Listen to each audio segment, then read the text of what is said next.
In a quiet residential area of Greenwich, Connecticut, the Bradley Mansion stood out among the white colonial-style homes. The well-maintained front yard bloomed with seasonal flowers, and the stone path leading to the entrance exuded movie scene elegance. Valued at $2.5 million, this mansion had been the Bradley family's home for over 30 years. In that garden, a little girl was watering the flowers. Lily Morrison, age 8, was a second grader at St. Mary's Elementary School. Her warm dark eyes and thoughtful nature endeared her to the adults around her.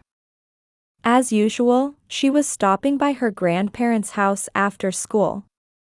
The neighbors watched with fondness as the little girl tended to the garden day after day. "Lily, thank you for watering the flowers for Grandma." The voice from the entrance belonged to Lily's mother, Amy Morrison. At 35, she was the director of research and development at a major pharmaceutical company. Though gentle in nature, she possessed inner strength and had adopted Lily 8 years ago. She also took responsibility for her parents' monthly rent support of $3,000 and medical insurance payments. Though her relationship with her parents remained delicate after choosing not to inherit the family real estate business, she didn't regret her decision. "Mom, I baked Grandpa's favorite cookies today. Mrs. Johnson taught me the recipe." The paper bag Lily proudly displayed held the warm aroma of chocolate chip cookies. Her cooking lessons with the elderly neighbor had become her favorite pastime recently. "Oh, how wonderful! Grandpa will be so happy." Standing next to Amy as she smiled was her husband, Michael. At 37, he was the owner of an IT company, supporting his family with a stable income of over $300,000 annually. He had always supported his wife's decisions, cherishing the vow to walk together through all times that they made at their wedding in St. Mary's Church. Inside the house, Robert and Diana were reviewing documents in the sitting room. As owners of Bradley Real Estate, they constantly worried about the company's future. Passing down their $5 million annual revenue business to the next generation was their life's greatest challenge. For these two who valued tradition and appearances, the succession issue kept them up at night. Their younger daughter Caitlin bore the weight of these expectations. Having switched from being a lawyer to handling the family business's accounting, she had earned her parents' trust despite her showy and pretentious nature. Even after her divorce, she threw herself into work with determination, striving to meet her parents' expectations. Caitlin's son Jacob, age 7, attended Greenwich Academy, considered the most prestigious private school in Greenwich. Though somewhat spoiled from bearing his grandparents' expectations, perhaps this was the result of excessive pressure from those around him. "Mother, please review these new contracts."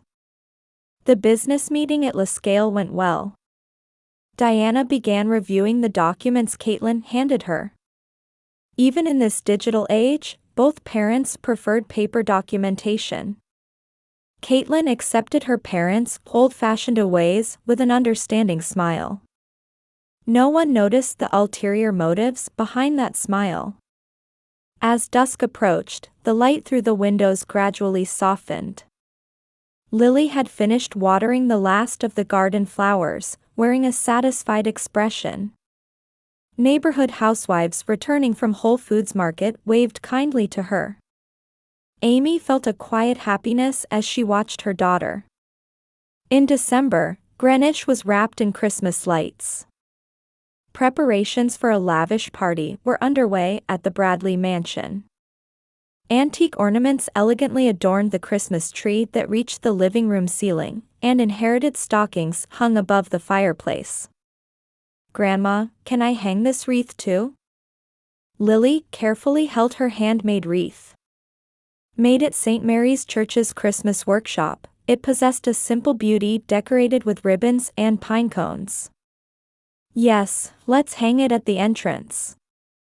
Diana responded dismissively while checking the placement of expensive decorations purchased from luxury department stores. She felt a momentary pang of guilt at Lily's innocent smile, but quickly pushed it aside. As evening fell, family members began arriving. Amy and Michael arrived with premium wine from Whole Foods. Caitlin appeared with Jacob in tow, carrying armfuls of flashily wrapped presents. Merry Christmas! Lily greeted everyone at the entrance, handing out handmade Christmas cards. The cards carefully expressed gratitude for the past year in childish handwriting. Daily visits, watering flowers, baking cookies, 365 days of a little girl's love were contained in those words. In the sitting room, Robert stared at the fireplace. While reviewing the company's financial reports, he occasionally showed worried expressions. But tonight was a family dinner party. He decided to leave business concerns for tomorrow. "Shall we have dinner?" At Diana's voice, the family gathered around the luxurious dining table. Under the crystal chandelier, colorful dishes were arranged: roast turkey, homemade gratin, seafood salad. Desserts ordered from the upscale restaurant La Scale also commanded attention on the table. "What a wonderful dinner again this year, Mother." When Caitlin spoke, Diana nodded with satisfaction. Next to her, Jacob was excitedly discussing his latest gaming console.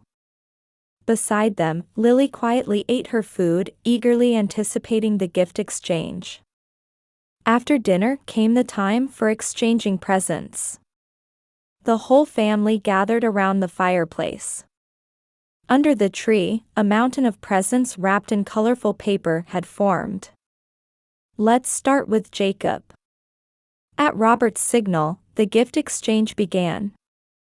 Jacob's presents were revealed one after another: the latest gaming console, luxury brand children's clothes, an educational tablet.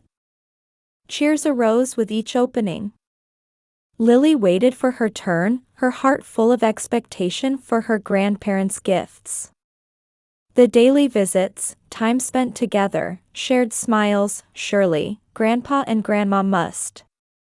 But as presents were distributed one after another, Lily's name was never called. The room's atmosphere gradually grew heavy. Amy's expression tensed, and Michael sensed the unsettling air. "Grandma?" A small voice echoed in the silent room. Large tears glistened in Lily's eyes. "Do you hate me?" The trembling voice froze the room's atmosphere. Caitlin wore a meaningful smile, while Jacob remained absorbed in his new gaming console, indifferent. Just as Amy moved to approach her daughter, Diana's cold voice rang out. "Presents are for deserving children." Taking a sip of tea with an elegant smile, Diana continued. "My sister's child is real family, after all." Those words pierced the room like ice blades. The blood drained from Amy's face. Michael clenched his fist tightly. Only the clock's ticking marked the heavy silence. The fireplace flames flickered, casting eerie dancing shadows on the walls. Outside the window, Christmas snow had begun to fall quietly. "I understand." Amy's voice was surprisingly calm. "We'll never be involved again." Amy stood up and gently lifted the sobbing Lily.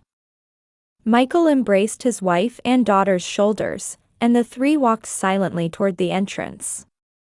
"Amy, wait." Robert called out, but it was too late. The heavy closing of the door announced the end of this night. Outside, the snow was getting heavier.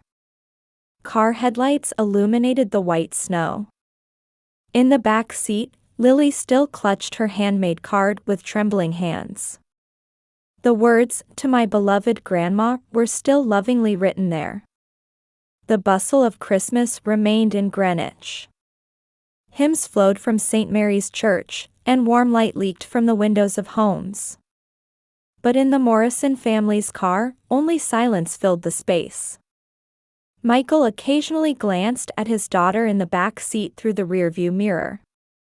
Amy faced forward in silence, only tightly gripping her husband's hand. The morning of December 26th, a heavy atmosphere hung over the Morrison family's dining table. Amy and Michael had spent all night discussing how to move forward. Lily was still sleeping in her room upstairs. "I've decided." Amy spoke quietly but with strong determination. "I'm stopping all support to my parents." Michael gently held his wife's hand. They had been paying her parents $3,000 in monthly rent support and expensive medical insurance premiums. The total amount exceeded $50,000 annually. "I agree. Your parents have taken this support for granted." This decision was encouraged by a phone call from Michael's mother, Grace Morrison. As president of the St. Mary's Church Women's Association, she had heard about last night's events from neighbors and immediately contacted them. "There's no need to stay in that house. Please use our vacation home." Grace's vacation home, located a bit away from Greenwich's upscale residential area, offered a quiet and peaceful environment. Her offer became a great support for Amy's family. That afternoon, Amy met with accountant Tom Watson to proceed with stopping support to her parents. Tom was a longtime friend who understood Bradley Real Estate's financial situation. "There's something concerning." Tom frowned while reviewing the company's recent financial statements. Maintenance expenses have increased dramatically over the past 6 months. And the flow of some contract payments seems unnatural. Amy stared at the documents bearing her father's signature. Knowing her father's meticulous nature, something about the signature felt off. Meanwhile, Lily naturally began avoiding visits to her grandparents' house. On her way home from St. Mary's Elementary School, she passed by their house where she used to stop every day. The garden flowers gradually faded. As January arrived, the town was wrapped in harsh cold. Amy's family had begun their new life in Grace's vacation home. In the spacious garden, Lily carefully tended to a new flower bed, and on weekends, Grace would visit to enjoy gardening together. "Grandma, do you think these rose seedlings will bloom in spring?" Grace smiled gently at Lily's question. "They'll surely bloom beautifully. Just like you." Her wounded heart began to heal little by little. However, unsettling rumors began spreading around the Bradley family. Sarah Johnson, who lived nearby, found Caitlin's recent behavior suspicious. "That girl's shopping in New York again. Last week she bought several new luxury brand bags." Her lavish lifestyle, even as the family's accounting manager, caught many residents' attention. In February, Jim Clark, a veteran employee of Bradley Real Estate, requested early retirement. His sudden decision after over 30 years of service caused turmoil within the company. "Something's wrong." David Stern, the legal counsel for Michael's company, said. "There are rumors in the real estate industry about unclear transactions at Bradley Real Estate." As March began, more concerning developments surfaced. One day, Amy received a letter. The sender was Martha Collins, former accounting director of Bradley Real Estate. "Miss, I need to speak with your father." In the letter, Martha suggested serious concerns about the company's accounting practices. "Since Miss Caitlin took over accounting, there have been increasing transactions I cannot verify." The day after reading that letter, Amy drove to her parents' house to check on her father. There, she witnessed unfamiliar men in suits visiting the company. Morning newspapers reported the start of a tax investigation into Bradley Real Estate. Authorities had launched a large-scale investigation following an internal whistleblower report. "Amy, something terrible has happened." Michael had received a call first thing in the morning from his contact at the tax office. "There's strong suspicion your sister has embezzled about $5 million over the past 3 years." That afternoon, Caitlin disappeared from the company. "Mom." Caitlin left without saying anything. Receiving a panic-stricken call from Diana, Amy held her breath. Her sister had withdrawn a large sum of cash and vanished, leaving behind her 7-year-old son Jacob. As the investigation proceeded, shocking facts came to light one after another. Moving real estate contract payments to secret accounts. Padding maintenance costs and pocketing the difference. Freely using company seals and bank books by exploiting her parents' trust. Completely controlling online banking by taking advantage of her elderly parents' digital illiteracy. One Friday evening, police arrested Caitlin at JFK International Airport as she attempted to flee the country. Why would she do this? Robert held his head in his hands at the police station. The company's reputation was in ruins, with total liabilities potentially exceeding $10 million. Diana broke down crying at home. Outside the window, the flowers Lily had once tenderly cared for swayed sadly, receiving no one's attention. Amy silently watched the news in Grace's vacation home living room. Michael was cooperating with police, supporting the digital forensic investigation. That night, Lily wrote a small prayer in her diary. "Please don't let Mom be sad. And please don't let Jacob be lonely by himself." In the Greenwich Police Station interrogation room, Caitlin Bradley calmly admitted her crimes. Her voice held not a trace of her former arrogance. Her luxury brand suit had been replaced with police-issued work clothes, and her perfect makeup had faded. As the investigation progressed, shocking facts continued coming to light. The first fraud began 3 years ago. Struggling to pay alimony after her divorce, Caitlin began embezzling small amounts. However, her subsequent addiction to a luxurious lifestyle led her to greater crimes. Of the $3 million in contract payments from business partners, $500,000 went to private accounts. The detectives quietly took notes of her testimony. Meanwhile, at Bradley Real Estate headquarters, the company faced its greatest crisis since its founding. "At this rate, we'll have to let go of all properties." James Foster, appointed as bankruptcy trustee, announced with a stern expression. Employees looked at each other anxiously. Amidst this, an unexpected development began.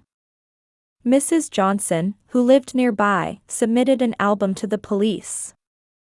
It was a record of photographs documenting Lily's daily activities. That child came to their house every day. The album carefully recorded dated photos of Lily tending the garden, baking cookies with her parents, accompanying her grandparents to hospital visits. Rain or snow, she never missed a day. Next, security camera footage was analyzed.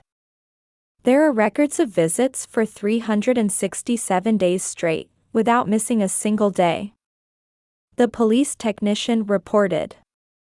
Even on New Year's Eve and when she had a fever from the flu, Lily always visited her grandparents' house. Testimonies also came from the St. Mary's Church Women's Association. Every Sunday after Mass, Lily would pray for them. Pastor Michael O'Connor continued his testimony quietly. She would always say, "Please let Grandpa and Grandma stay healthy." It was like an angel's pure prayer. On the morning of April 20th, Robert and Diana visited Grace's vacation home. The two looked more exhausted than ever before. Their luxury suits had been replaced with modest casual wear, and expensive rings had disappeared from Diana's fingers. "Amy, we need to talk to you." Robert faced his daughter with tears. "We made a terrible mistake," Diana continued with a trembling voice. "That child's Lily's unconditional love, we trampled on it." The two began to speak the whole truth without hiding anything. Their excessive expectations for Caitlin, their obsession with bloodlines, their anxiety about the company's succession, and above all, their foolishness in not recognizing the true treasure right before their eyes. "She came every day, yet we..." Diana let out a sob. "We just let ourselves be led by Caitlin's words." Complex emotions swirled in Amy's chest as she listened. Anger, sadness, and a strange sense of liberation. At that moment, small footsteps were heard from upstairs. "Grandpa? Grandma?" Lily came down the stairs, still in her school uniform. For a moment, the room's atmosphere froze. However, Lily's next action exceeded everyone's expectations. She walked straight to her grandparents and gently embraced them with her small arms. "Don't cry. I want to forgive you." At that moment, the room was enveloped in silence. In the kitchen, Grace quietly pressed her fingertips to her eyes. Michael gazed out the window, letting out a deep sigh. Amy, placing her hand on her daughter's back, quietly made her decision. "Dad, Mom. Let's talk about what happens from here on, all of us together." Soft spring sunlight streamed into the room. Outside the window, the flowers Lily had planted were quietly beginning to bud, announcing the arrival of a new season. That evening, Amy had a private conversation with her mother-in-law Grace. "I support your decision." Grace, who had watched over the entire situation, quietly continued. "But from now on, let us help too." The discussion about shaping a new form of family continued until late into the night. The next day, Amy met with lawyer David Stern and began making concrete plans for the future. A team of experts would be needed to rebuild the company. "With your experience and connections, rebuilding the company is possible." Amy nodded quietly at David's words. Her experience at the pharmaceutical company might help rebuild the family business in unexpected ways. Then came Caitlin's first trial. A solemn atmosphere filled the courtroom. "The defendant is hereby sentenced to 7 years in prison." As the judge's voice rang out, Caitlin bowed her head deeply. Her son Jacob had already begun a new life with his divorced father. As she left the courtroom, Caitlin left one message for Amy. "Sis. I'm truly sorry." For the first time, her words carried the ring of genuine remorse. At dusk, Amy's family and parents gathered on the terrace of Grace's vacation home. "It's a new beginning," Grace said as she served warm tea. Lily was watering the newly planted flowers. Her figure seemed like a symbol of hope. "We still have so much to make amends for." Everyone nodded quietly at Robert's words. Greenwich was once again wrapped in Christmas lights. Grace's vacation home had transformed greatly over the past year. The former reception room had been reborn as a family living room, and seasonal flowers bloomed throughout the garden. "Mom, can I help decorate the tree?" Lily carefully held new ornaments. On these decorations made at St. Mary's Church Workshop, the words "A Gratitude to Family" were carefully engraved. "Of course. Let's decorate together before Grandma and Grandpa arrive." Amy gently stroked her daughter's head. Over the past year, Lily had grown even kinder. Meanwhile, Robert and Diana's lives had changed dramatically. Forced to move from their large mansion in the upscale neighborhood to a modest apartment, their luxurious lifestyle had faded away. Repaying the debt is still only halfway done. Diana had gained new insights through their modest living. She began participating in volunteer activities at St. Mary's Church every Wednesday, and these experiences gradually changed her values. The value of things and the value of the heart are different. Her words contained deep reflection and new learning. Robert continued his desperate efforts toward rebuilding the company. With Amy's help, they were establishing a new management system. Though the total debt remained substantial, they were gradually seeing a path to repayment. "I'm truly grateful for your management skills." He was finally realizing the magnitude of his daughter's presence. Amy was utilizing her pharmaceutical company experience to advance the company's digitalization and reform its management system. Michael also contributed his IT company's expertise, helping build a new real estate management system. Employees found hope in seeing the couple working together to rebuild the family business. Grace warmly watched over this new form of family. Forgiving those you love sometimes takes the greatest courage. Her words resonated deeply with everyone in the family. The monthly family meeting on the first Sunday had also become a new tradition. Though there were sometimes conflicting opinions, these two became opportunities to deepen family bonds. "Next month, I'd like to start a new initiative." Robert's proposal was to dedicate part of the company's profits to an adoption support fund. "I want to give back to society what we learned from Lily." Amy felt her eyes growing hot at those words. In prison, Caitlin was earnestly working on her rehabilitation program. During her parents' visits, she expressed genuine apology for the first time. "My greed and jealousy destroyed our family." Through counseling, she had begun facing the true nature of her actions. Her son Jacob was living a settled life with his father. His formerly spoiled nature had faded, and he was gradually opening his heart in the new environment. "Can I go visit him sometimes?" Lily's casual words moved the entire family. A child's pure heart taught them the meaning of forgiveness. For this day, Lily had prepared a special present. A handmade photo album. It carefully chronicled memories from the past year, photos of moving day, church volunteer activities, family meetings, enjoying gardening. "I want to make lots more memories." Everyone smiled gently at Lily's words. At dusk, the whole family began preparing Christmas dinner. Though not as luxurious as last year's feast, the table was adorned with warm dishes made with everyone's thoughtfulness. "Let us pray."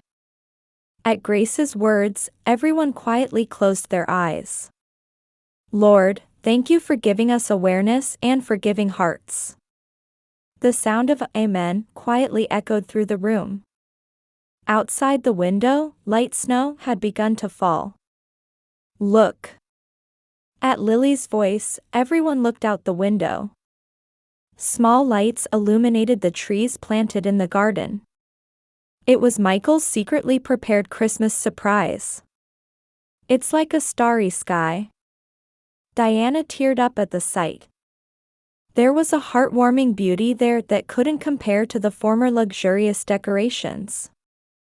"Let's create new family traditions together from now on." Everyone nodded at Amy's words. The aroma of Grace's baked apple pie filled the room. The expressions of the family around the table were wrapped in peaceful happiness. That night 1 year ago, no one could have imagined such a heartwarming scene. So this is what true happiness is. Robert quietly nodded at Diana's whisper. Their expressions held deep regret along with the light of new hope. From this day forward, the Bradley and Morrison families were about to take a new step. It was the beginning of a long journey to heal wounded hearts and reweave true bonds. Lily stood by the window, watching the continuing snow. The light reflected in her small eyes shone quietly and surely, like hope for the future.